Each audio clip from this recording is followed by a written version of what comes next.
మళ్ళీ మేమే దేశానికి మేలే, ఇక మళ్ళీ మేమే వస్తాము, ఎన్డీఏ కూటమి మళ్ళీ వస్తుంది మూడోసారి, దానివల్ల దేశానికి మేలే అంటున్నారు ప్రధాని మోడీ.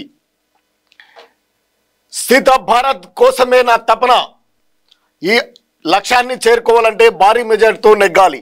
జూలై తర్వాత పర్యటన, విదేశాలు నన్ను ఆహ్వానిస్తున్నాయి.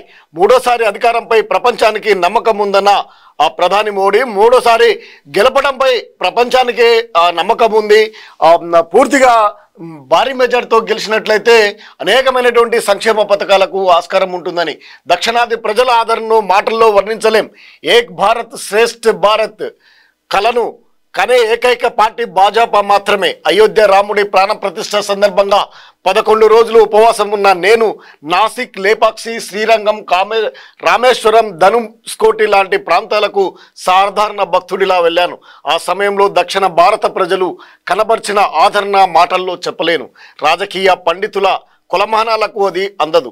నేను రహదారి మార్గంలో వెళ్ళేటప్పుడు ప్రజలు తమ మాటలు, భావనల ద్వారా నాపై ఆశీర్వాద వర్షం కురిపించారు. అప్పుడు మనసులో కలిగిన భావాల్ని మాటల్లో వర్ణించలేను.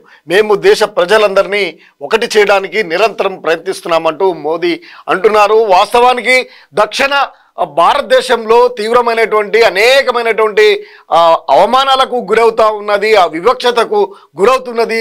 తరతరాలుగా కాంగ్రెస్ ప్రభుత్వము స్వతంత్రం వచ్చిన నాటి నుండి కూడా దక్షిణాది ప్రాంతంపై వివక్షతే కనిపిస్తూ ఉంది. ఇప్పటికీ అది కూడా ఉంది.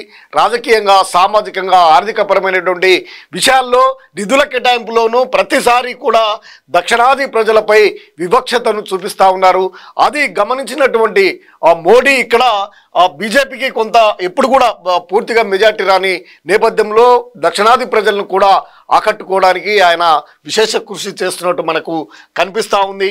వీటికంటే దక్షిణాది ప్రాంతానికి సంబంధించినటువంటి వారికి అన్ని రంగాల్లో ప్రాముఖ్యతను కలిగించి ఇక్కడ ఉన్నటువంటి ప్రాంతానికి మంచి అవకాశాలను కల్పించి రాజకీయంగా, సామాజికంగా, ఆర్థిక కోటాను కూడా పెంచి ప్రజల మన్ననను పొందితే బాగుంటుందనే సూచన చేయదలుచుకున్నాం.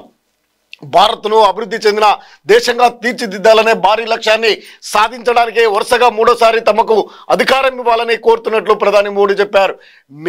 వికసిత్ భారత్ దిశగా పెద్ద అడుగు వేయాలంటే దానికి తొలి షరతు భారీ మెజార్టీ తిరిగి భాజపా ప్రభుత్వం రావాలని కోరారు.